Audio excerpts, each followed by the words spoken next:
Bonjour et bienvenue à ces bulletins d'information. La rédaction des informations de Mandico Télévision a eu la profonde douleur d'apprendre la disparition du journaliste Martin Kayembe les dimanches novembre 2023 à 6 h du matin.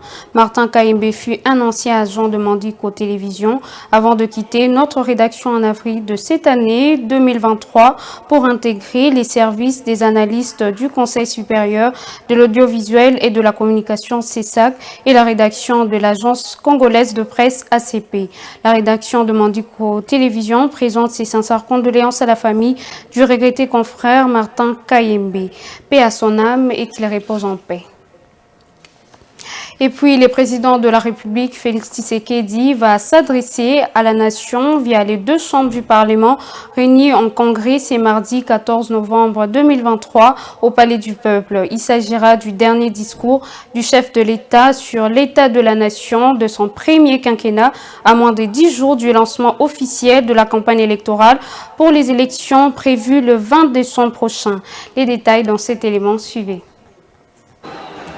Les sujets probables dans le discours du chef de l'État, qui est fin mandat, seront sans aucun doute la situation sécuritaire à l'est de la RDC, situation marquée par les groupes armés locaux et étrangers, l'agression rwandaise via les rebelles du M23, les élections générales dont plusieurs grandes étapes du calendrier électoral ont déjà été franchies, la situation socio-économique du pays, marquée par la baisse du pouvoir d'achat des Congolais et tant d'autres malaises sociaux qui s'amplifient. Ce discours du président Félix Tshisekedi, le 5e depuis son accession à la magistrature suprême, intervient un peu plus tôt au regard du calendrier des deux chambres du Parlement qui compte clôturer la session parlementaire en cours en ce mois de novembre au lieu de décembre afin de mieux se lancer dans la campagne électorale qui débute le 19 novembre. Cet exercice tire son fondement dans les dispositions de l'article 77 de la Constitution qui stipule ce qui suit. Le président de la République adresse des messages à la nation. Il communique avec les chambres du Parlement par des messages qu'il lit ou fait lire et qui ne donnent lieu à aucun débat. Il prononce une fois l'an devant l'Assemblée nationale et le Sénat réunis en congrès un discours sur l'état de la nation. La centrale électorale veut de scrutin inclusif, transparent, démocratique et apaisé le 20 décembre 2023. Voilà ce qui justifie le cadre de concertation que cette institution d'appui à la démocratie organise du lundi 13 au mercredi 15 novembre 2023 à Kinshasa. Sont concernés pas seulement les candidats présidents de la République, mais aussi les représentants de partis et regroupements politiques, le candidat indépendant et la société civile. Suivez l'invitation de la CENI rendue par le premier vice-président Didi Manara.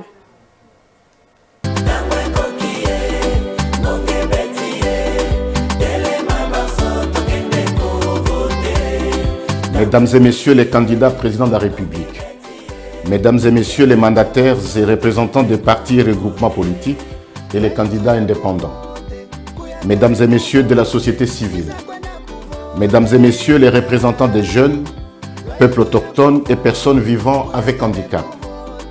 À quelques 40 jours des élections présidentielles, législatives, provinciales et municipales, la Commission électorale nationale indépendante, fidèle à son engagement d'ouverture et de contacts permanents avec les parties prenantes, organise du 13 au 15 novembre 2023 des cadres de concertation avec les candidats présidents de la République, les partis et regroupements politiques et candidats indépendants, ainsi qu'avec la société civile dans sa diversité pour des élections inclusives, crédibles, transparentes et apaisées.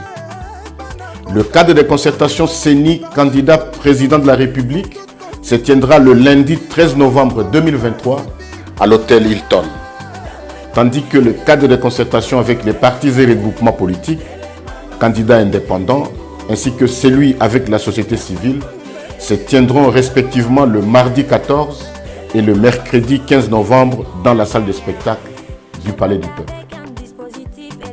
Les invitations sont à retirer au siège de la CENI dès ce samedi 11 novembre 2023 à partir de 9 h.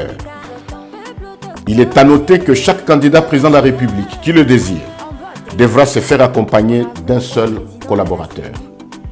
Cordial bienvenue à toutes et à tous.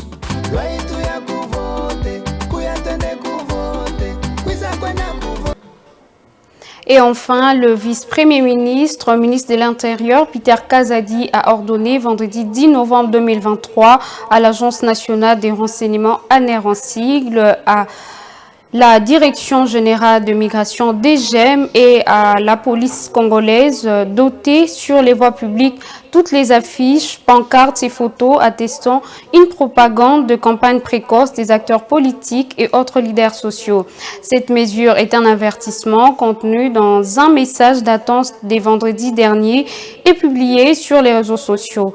Norbert Yamba, directeur des cabinets du vice-premier ministre de l'Intérieur, appelle tous les acteurs politiques à attendre la campagne électorale qui va débuter dimanche 19 novembre 2023 pour se lancer dans la propagande telle que prévue par la loi. Voilà, c'est la fin de ces bulletins d'information. Merci de l'avoir suivi et bonne suite de programmes sur Mondico Télévision.